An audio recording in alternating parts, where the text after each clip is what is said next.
Levy ग्रंथ अध्याय 15 और 16। प्रभु ने मूसा और हारून से कहा, इस्राएलियों से कहो, यदि किसी पुरुष के शरीर से वीर्य का स्राव होता है तो वह इस कारण अशुद्ध है, चाहे वह स्राव होता रहता हो या उसके शरीर में रुका रहता हो, वह उसे अशुद्ध बनाता है। इस प्रकार के स्राव से पीड़ित व्यक्ति जिस बिच्छा वन पर लेटता है या जिस वस्तु पर बैठता है वह अशुद्ध है। जो उस व्यक्ति के बिछावन का स्पर्श करेगा वह अपने कपड़े धोएगा और स्नान करेगा, वह शाम तक अशुद्ध रहेगा। जिस वस्तु पर रोगी बैठता है उस पर बैठने वाले व्यक्ति अपने कपड़े धोएगा और स्नान करेगा, वह शाम तक अशुद्ध रहेगा। जो रोगी व्यक्ति का स्पर्श करेगा वह अपने कपड़े धोएगा और स्नान करेगा, वह शाम तक अशुद्ध रहेगा। यदि रोगी व्यक्ति का थूक किसी शुद्ध मनुष्य पर पड़े तो वह अपने कपड़े धोएगा और स्नान करेगा, वह शाम तक अशुद्ध रहेगा। जिस जीन पर वह रोगी व्यक्ति बैठता है वह अशुद्ध है। यदि कोई ऐसी चीज का स्पर्श करेगा जिस पर रोगी बैठा है तो वह अशुद्ध है। जो ऐसी चीज उठाएगा वह अपने कपड़े धोएगा और स्नान करेगा, वह शाम तक अशुद्ध रहेगा। यदि रोगी व्यक्ति बिना हाथ धोए किसी का स्पर्श करेगा तो वह अपने कपड़े धोएगा और स्नान करेगा, वह शाम तक अशुद्ध रहेगा। मिट्टी का वह बर्तन जिसे रोगी ने स्पर्श किया फोड़ दिया जाएगा और लकड़ी की बनी चीज पानी से धोई जाएगी। यदि किसी रोगी का स्राव अच्छा हो गया हो और वह शुद्धिकरण करना चाहे तो वह 7 दिन तक प्रतीक्षा करे। वह अपने कपड़े धोएगा और बहती पानी में स्नान करेगा, इस प्रकार वह शुद्ध हो जाएगा। 8वें दिन वह 2 पंडूक या 2 कबूतर लिए दर्शन कक्ष के द्वार पर प्रभु के सामने आएगा और उन्हें याजक को देगा। याजक एक को पाप के प्रायश्चित के रूप में चढ़ाएगा और एक को होम बलि के रूप में। इस प्रकार वह श्रव के कारण उसके लिए प्रभु के सामने प्रायश्चित विधि संपन्न करेगा। यदि किसी पुरुष का वीर्यपात हो जाए तो वह पानी से स्नान करे, वह शाम तक अशुद्ध रहेगा। ऐसे वस्त्र और चमड़े की वस्तुएं जिन पर वीर्य गिरा हो पानी से धोई जाए, वे शाम तक अशुद्ध होंगी। यदि कोई पुरुष किसी स्त्री से प्रसंग करता है और वीर्यपात हो जाता है तो दोनों स्नान करेंगे, वे शाम तक अशुद्ध रहेंगे। यदि किसी स्त्री का मासिक स्राव हो तो वह 7 दिन तक अशुद्ध रहेगी और जो उसका स्पर्श करेगा वह शाम तक अशुद्ध रहेगा। वह सब जिस पर वह अपने मासिक धर्म के समय लेटती या बैठती है अशुद्ध हो जाएगा। जो उसके बिछावन का स्पर्श करेगा वह अपने कपड़े धोएगा और स्नान करेगा, वह शाम तक अशुद्ध रहेगा। यदि कोई ऐसी चीज का स्पर्श करेगा जिस पर वह बैठी है तो वह अपने कपड़े धोएगा और स्नान करेगा। जो व्यक्ति किसी ऐसी चीज का स्पर्श करे जो उस बिछावन या उस वस्तु पर पड़ी हो जिस पर वह बैठी थी, वह शाम तक अशुद्ध रहेगा।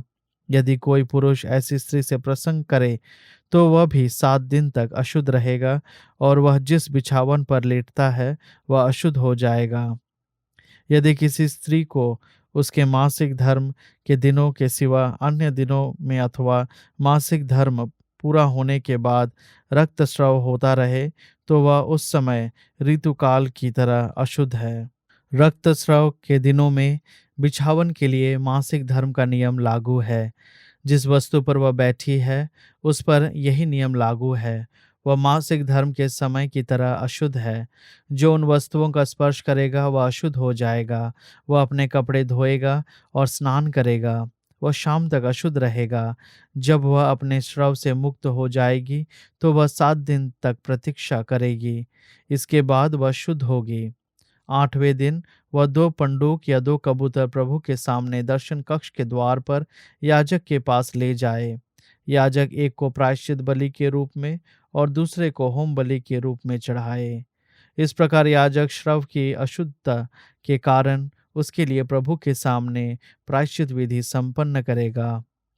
इस्राएलियों को उनकी अशुद्धता के परिणामों की चेतावनी दो। यदि वे उस अवस्था में मेरे निवास में प्रवेश करेंगे तो उनकी मृत्यु हो जाएगी।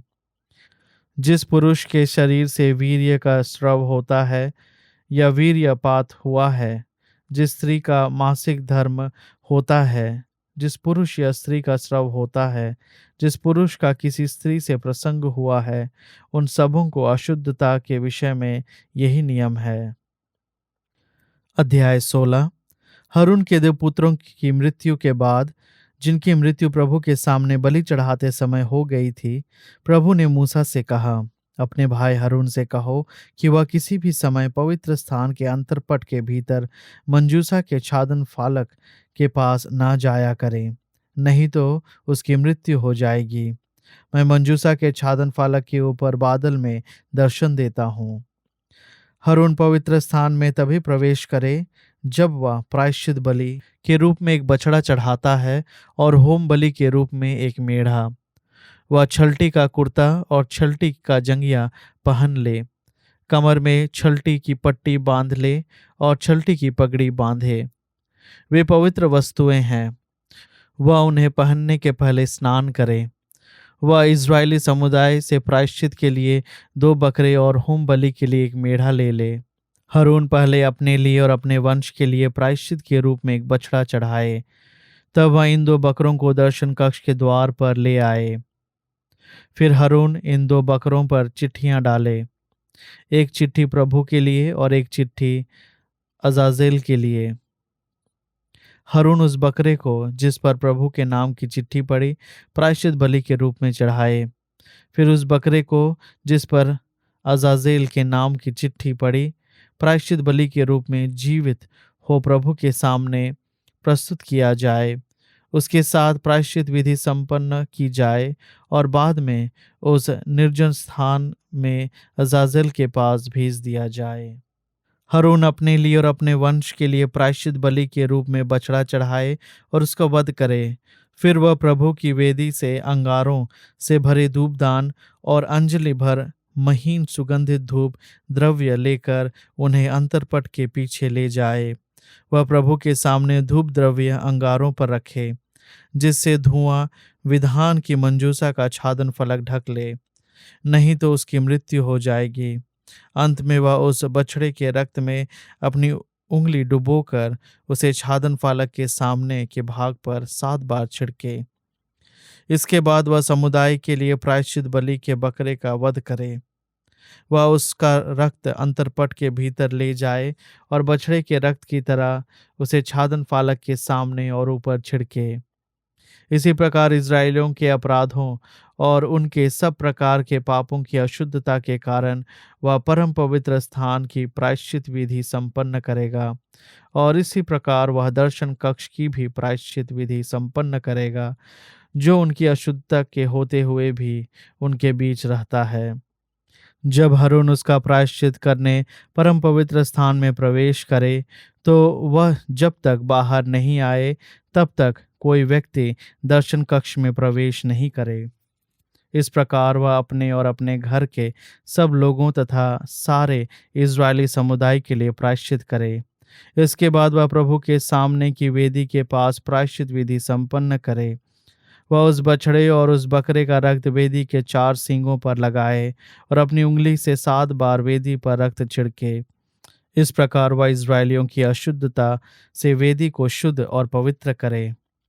वह परम पवित्र स्थान, दर्शन कक्ष और वेदी का प्रायश्चित कर चुकाने के बाद दूसरा जीवित बकरा ले आने कहे।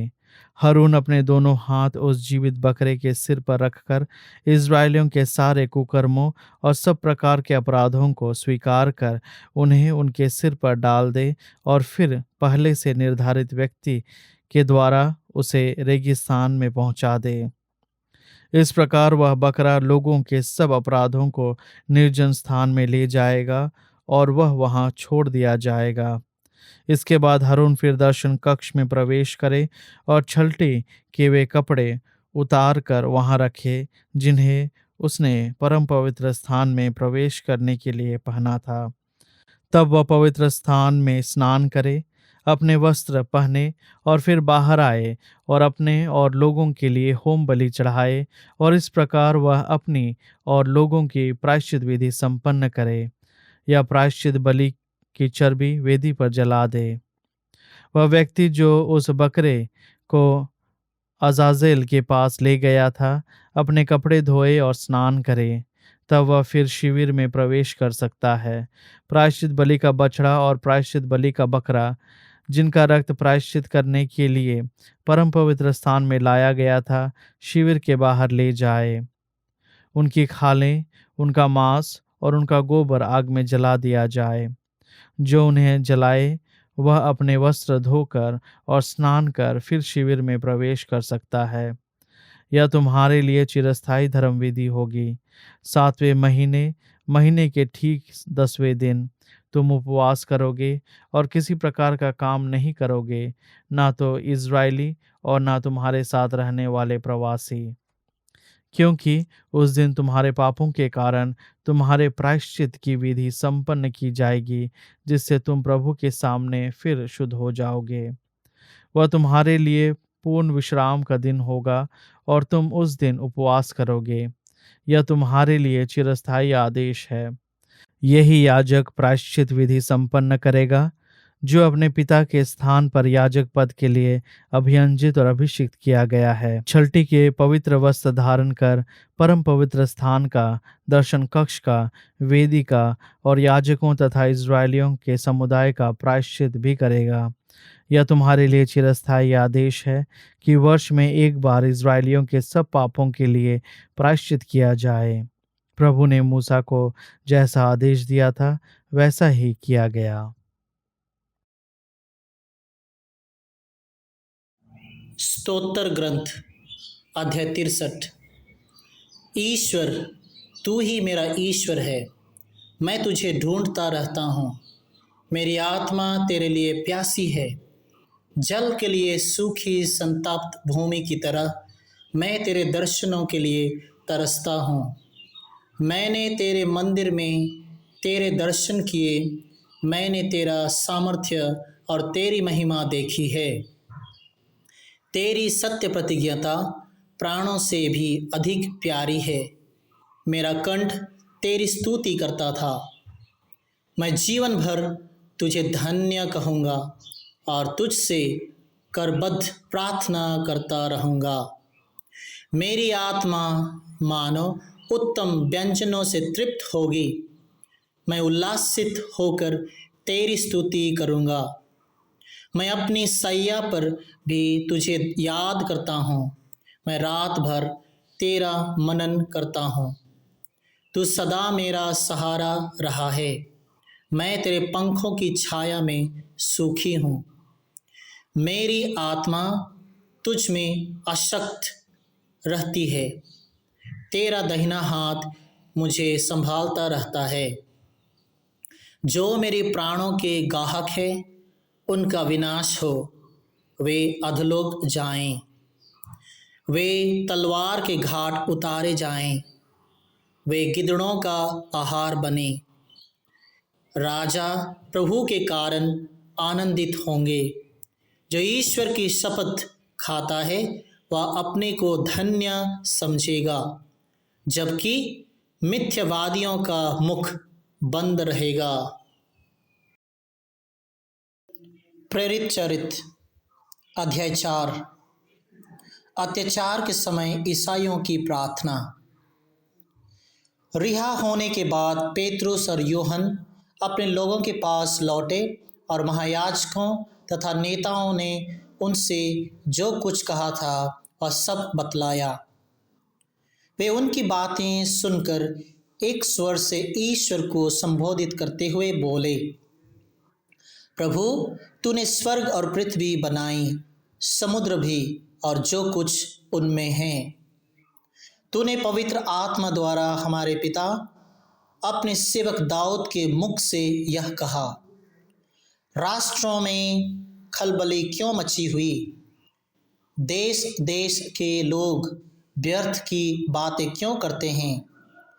पृथ्वी के राजा विद्रोह करते हैं, वे प्रभु तथा उसके मसीह के विरुद्ध षड्यंत्र रचते हैं।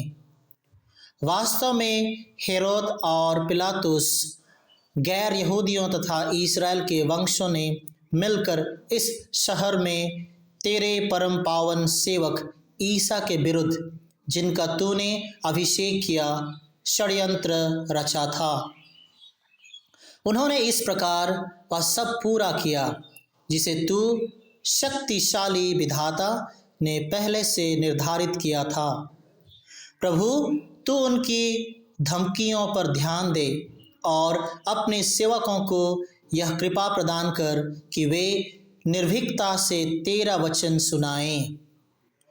तू अपना हाथ बढ़ाकर अपने परम पावन सेवक ईसा के नाम पर स्वास्थ्य लाभ, चिन्ह तथा चमत्कार प्रकट होने दे।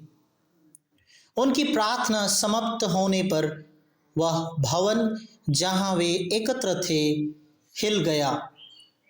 सब पवित्र आत्मा से परिपूर्ण हो गए और निर्भीकता के साथ ईश्वर का वचन सुनाते रहे। ईसाइयों की एकता। विश्वासियों का समुदाय एक हृदय और एक प्राण था। कोई भी अपनी संपत्ति अपनी ही नहीं समझता था।